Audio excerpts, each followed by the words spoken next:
Professor Rajendra Singh रज्जूभैया विश्वविद्यालय मुख्य परिसर व उससे संबंधित समस्त महाविद्यालयों में BA, BSc, BCom, BBA, BCA तृतीय सेमेस्टर में संचालित वैल्यू एडेड पाठ्यक्रम के अंतर्गत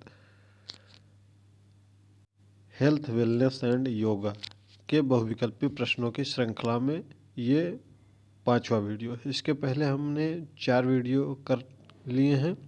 अगर अभी तक आपने नहीं देखा तो चैनल के प्लेलिस्ट में पड़ी हुई है, तो आप देख सकते हैं और अपनी परीक्षा की तैयारी को और पुख्ता कर सकते हैं। चलिए वीडियो शुरू करते हैं। पहला प्रश्न आज का है, स्वास्थ्य और पोषण के बीच संबंध को सही रूप से कैसे समझाया जा सकता है। तो स्वास्थ्य और पोषण के बीच जो संबंध है, पोषण का स्वास्थ्य पर सीधा प्रभाव पड़ता है। अगर आप पोषण आपको अच्छा मिल रहा है तो आपका स्वास्थ्य भी बढ़िया रहेगा। अगर आप पोषण नहीं मिल रहा है तो आपको पोषण के शिकार हो जाएंगे। तो इसका सही संबंध यही है कि पोषण का स्वास्थ्य पर सीधा प्रभाव पड़ता है। अगला प्रश्न है, असंतुलित आहार का दीर्घकालीन प्रभाव सामान्यतः किस रूप में दिखाई देता है। अगर आपका आहार जो है वह असंतुलित है तो उसका बहुत लंबे समय तक प्रभाव पड़ता है और वह आपके जीवन शैली पर प्रभाव डालता है। अगला प्रश्न है, मानसिक स्वास्थ्य को बनाए रखने में सामाजिक समर्थन की क्यों महत्वपूर्ण होता है। क्योंकि यह तनाव को कम करता है। मानसिक स्वास्थ्य अगर आपका बना है तो आपको तनाव बहुत ही कम होगा। तो मानसिक स्वास्थ्य बहुत ही सामाजिक समर्थन की भूमिका में महत्वपूर्ण रोल अदा करता है। यह बिल्कुल तनाव को आपको कम करता है। हमने इस संदर्भ में हेल्थ, वेलनेस एंड योगा की 4 वीडियो कर लिए हैं। अगर अभी तक आपने नहीं देखा है तो प्लेलिस्ट चैनल पर है, डिस्क्रिप्शन बॉक्स में भी आपको मिल जाएगा। टेलीग्राम से अभी तक नहीं जुड़े हैं तो जुड़ जाइएगा, जहाँ पर आपको इस विश्वविद्यालय से संबंधित हर एक अपडेट दी जाती है। अगर इस विश्वविद्यालय के अतिरिक्त अन्य किसी विश्वविद्यालय में यह पाठ्यक्रम संचालित है तो वहाँ भी यही पाठ्यक्रम संचालित होता है, तो वहाँ भी यह आपको सहायता प्रदान करेगा। तो वीडियो को ज़्यादा से ज़्यादा अपने साथियों तक, मित्रों तक और अपने कॉलेज के ग्रुप्स में ज़रूर शेयर कर दीजिएगा, ताकि उन सभी को इसका लाभ मिल सके और परीक्षा में वह अच्छे अंक प्राप्त कर सके। अगला प्रश्न है, भोजन में प्रोटीन की मात्रा पर्याप्त क्यों आवश्यक मानी जाती है। तो भोजन में जो प्रोटीन की मात्रा है, शरीर में ऊतकों का निर्माण और उसकी मरम्मत हो सके, इसलिए प्रोटीन की मात्रा आवश्यक मानी जाती है। आपको केवल और केवल विकल्प ही बताए जा रहे हैं। बहुत ज़्यादा अगर डिटेल में हम डिस्कशन करने लगेंगे तो वीडियो बहुत लंबी हो जाएगी, इसलिए केवल और केवल हम जो सही विकल्प है उसी पर ही चर्चा कर रहे हैं। अगला प्रश्न है, विटामिन डी की कमी से कौन सा समस्या उत्पन्न होती है। तो आपको पता ही होगा, विटामिन डी की कमी से हड्डियों में कमजोरी आती है। अगला प्रश्न है, नियमित व्यायाम से चयापचय पर क्या प्रभाव पड़ता है। तो चयापचय की दर क्या होती है, वह बढ़ जाती है। अगले प्रश्न पर चलते हैं, योगासन और प्राणायाम का संयुक्त अभ्यास किसमें सहायक होता है। तो योगासन और प्राणायाम का संयुक्त अभ्यास शरीर और मन दोनों के संतुलन में सहायक होता है। जल की कमी का सबसे पहला प्रभाव सामान्यतः किस पर पड़ता है। तो शारीरिक कार्य क्षमता पर पड़ता है। जल ही जीवन है। आपको पता ही होगा कि मानव के लिए जल बहुत ही आवश्यक और अनिवार्य है। अगला प्रश्न, भोजन योजना में ऊर्जा आवश्यकता का निर्धारण किस पर निर्भर करता है। तो ऊर्जा को जो आवश्यकता है उसका निर्धारण आयु, लिंग, शारीरिक गतिविधि पर निर्धारण इसका होता है कि आपकी शारीरिक गतिविधियाँ क्या हैं, आपका आयु क्या है, लिंग क्या है। अगर कोई 2 साल का बच्चा है तो उसके लिए ऐसा नहीं है कि बहुत गरिष्ठ भोजन बनाया जाएगा, ऐसा भोजन उसको दिया जाएगा जो सुपाच्य हो। वही चीज़ें अगर कोई मजदूर वर्ग का आदमी है तो उसको गरिष्ठ भोजन भी वह सुपाच्य कर जाएगा। ठीक है, तो इसलिए ऊर्जा की आवश्यकता का निर्धारण इसी पर निर्भर होता है, आयु, लिंग और शारीरिक गतिविधि पर। अगला प्रश्न है, शारीरिक फिटनेस बनाए रखने के लिए निरंतरता क्यों आवश्यक मानी जाती है? क्योंकि फिटनेस नियमित अभ्यास से ही बनती है। फिटनेस आनुवंशिक नहीं होता है, फिटनेस अस्थायी नहीं होता है। अगर आप निरंतर फिटनेस के लिए अपने कार्य नहीं करेंगे तो वह फिटनेस फिर नहीं बनी रहेगी। तो जितना आप अभ्यास करेंगे आपका फिटनेस उतना ही मजबूत और बना रहेगा निरंतर। अगला प्रश्न है, फाइबर युक्त भोजन को दीर्घकालीन लाभ क्या होता है? कि यह बेहतर और वजन नियंत्रण में सहायक होता है। मानसिक तनाव को नियंत्रित करने में प्राणायाम क्यों प्रभावी माना जाता है? क्योंकि यह श्वसन को नियंत्रित करता है। प्राणायाम संतुलित आहार और पर्याप्त नींद का संयुक्त प्रभाव क्या होता है? संतुलित आहार और पर्याप्त नींद का संयुक्त प्रभाव होता है शारीरिक और मानसिक पुनरुत्थान से। स्वास्थ्य शिक्षा को सामाजिक निवेश क्यों माना जाता है? स्वास्थ्य शिक्षा को सामाजिक निवेश इसलिए माना जाता है कि इससे दीर्घकालीन स्वास्थ्य लाभ मिलते हैं। अगला प्रश्न है, योग और व्यायाम में से किसका प्रभाव मानसिक स्वास्थ्य पर अधिक व्यापक होता है? तो दोनों का बराबर मानसिक स्वास्थ्य पर प्रभाव बराबर बराबर होता है, कोई अधिक या कम नहीं होता है। अगला प्रश्न है, भोजन में वसा की कमी का संभावित प्रभाव क्या हो सकता है? अगर भोजन में वसा की कमी हो गई है तो आपके ऊर्जा संग्रहण में क्या हो जाएगी? कमी हो जाएगी।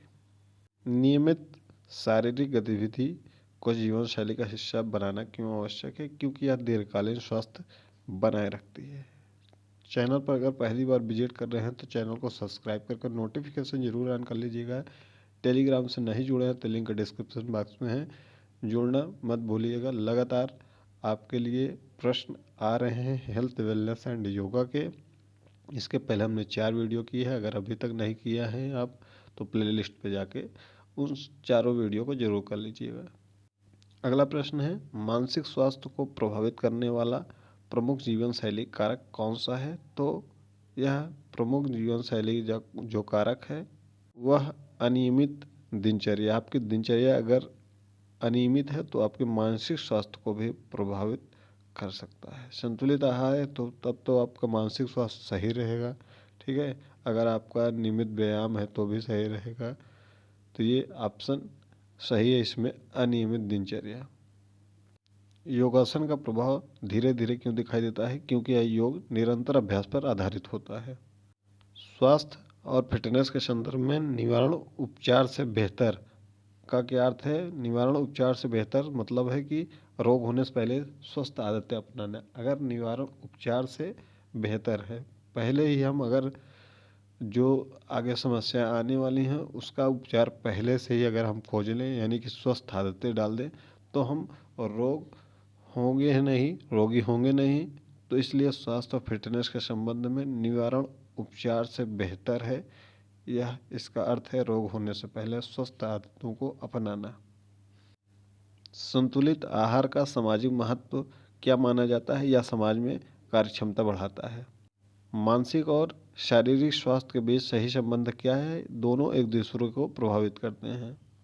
नियमित ध्यान अभ्यास का दीर्घकालीन लाभ क्या होता है? बेहतर एकाग्रता और मानसिक स्थिरता। भोजन योजना में स्थानीय उपलब्धता का ध्यान क्यों रखा जाता है? ताकि भोजन व्यवहारिक और किफ़ायती हो। समग्र स्वास्थ्य का सही अर्थ क्या है? शारीरिक, मानसिक और सामाजिक संतुलन, यही समग्र स्वास्थ्य का सही अर्थ है। स्वास्थ्य को बहुआयामी अवधारणा क्यों कहा जाता है? क्योंकि इसमें शारीरिक, मानसिक और सामाजिक सभी आयाम शामिल होते हैं। दीर्घकालीन कुपोषण का सबसे गंभीर प्रभाव शारीरिक और मानसिक विकास दोनों पर पड़ता है। भोजन में प्रोटीन और कार्बोहाइड्रेट का संतुलन इसलिए आवश्यक होता है ताकि ऊर्जा और ऊतक दोनों का निर्माण आवश्यकताएं पूरी हो सकें। वसा का अत्यधिक सेवन और शारीरिक निष्क्रियता का संयुक्त प्रभाव सामान्यतः मोटापा और हृदय रोग पर पड़ता है।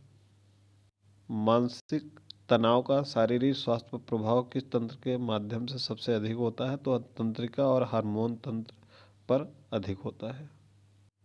योग और ध्यान को निवारक स्वास्थ्य उपाय क्यों माना जाता है?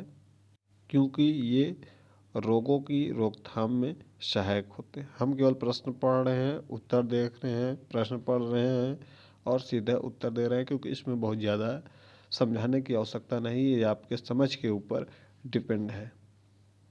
संतुलित आहार की कमी से रोग प्रतिरोधक क्षमता क्यों घट जाती है? क्योंकि आवश्यक पोषक तत्वों की आपूर्ति बाधित होती है।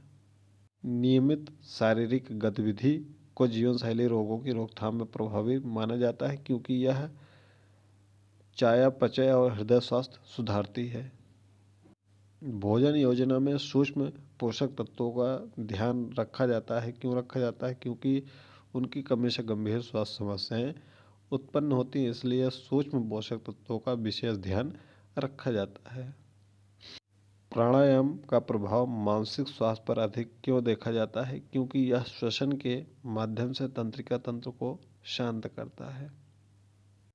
फाइबर युक्त आहार को हृदय स्वास्थ्य के लिए लाभकारी क्यों माना जाता है? क्योंकि यह कोलेस्ट्रॉल नियंत्रण करने में सहायक होता है। फाइबर युक्त आहार।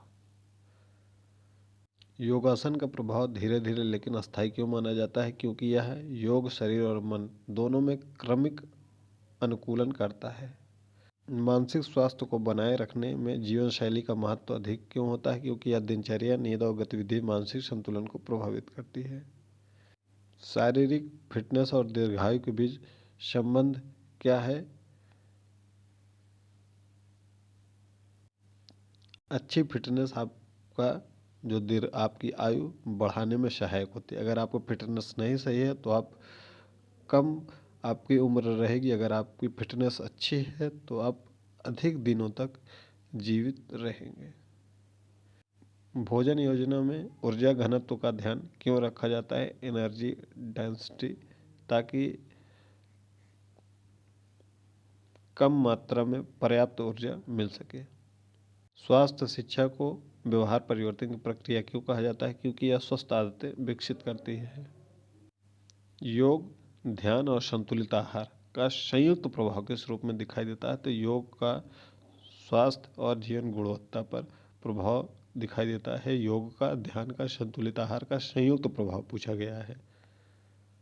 विटामिन और खनिजों की दीर्घकालीन कमी से किस प्रकार के रोग उत्पन्न हो सकते हैं? तो अपक्षयी और जीवनशैली रोग उत्पन्न हो सकते हैं।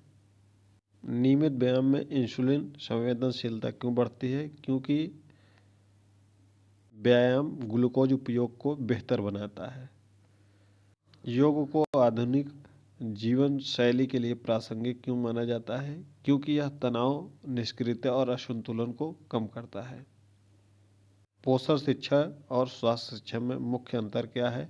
पोषण शिक्षा जो है वह भोजन पर केंद्रित होती है और स्वास्थ्य शिक्षा जो है समग्र व्यवहार पर केंद्रित होती है। शारीरिक गतिविधि की कमी से मानसिक स्वास्थ्य पर क्या प्रभाव पड़ता है? यह तनाव और अवसाद के खतरे को बढ़ाता है। अगला प्रश्न है, समग्र स्वास्थ्य के लिए योग, पोषण और व्यायाम का एक साथ पालन क्यों आवश्यक है? क्योंकि ये परस्पर पूरक होते हैं। स्वास्थ्य को सामाजिक पूंजी क्यों माना जाता है? क्योंकि स्वस्थ व्यक्ति समाज की उत्पादकता बढ़ाता है। लगभग 15 मिनट में हमने 50 प्रश्नों को लगभग कर लिया है। अगर आप चैनल पर अभी तक नए हैं तो चैनल को सब्सक्राइब करके नोटिफिकेशन जरूर ऑन कर लीजिएगा, ताकि आगे भी आपको इसी प्रकार की अपडेट मिलती रहे और रज्जू भैया विश्वविद्यालय से संबंधित हर एक अपडेट इस चैनल पर मिलती रहती है। आप चाहे तो टेलीग्राम चैनल, आप चाहे तो व्हाट्सएप चैनल से जुड़ सकते हैं, उसका लिंक डिस्क्रिप्शन बॉक्स में है। प्लेलिस्ट में पूरी वीडियो पड़ी हुई है, पिछली जितनी भी है, आप उसको देखकर परीक्षा में अच्छा कर सकते हैं। आज का अब अंतिम प्रश्न हम देखते हैं। दीर्घकालीन अस्वस्थ जीवन शैली का सबसे गंभीर परिणाम क्या हो सकता है? सबसे गंभीर परिणाम हो सकता है पुरानी बीमारियों का विकास। वीडियो आपको कैसी लगी कमेंट बॉक्स में अपनी राय जरूर दीजिएगा। 15 मिनट में हमने 50 प्रश्नों को कर लिया है। अगर अभी तक चैनल पर नए हैं, चैनल को सब्सक्राइब कर लीजिएगा, ताकि आगे भी नोटिफिकेशन आपको लगातार ऐसे ही मिलते रहे। मिलते अगली वीडियो में।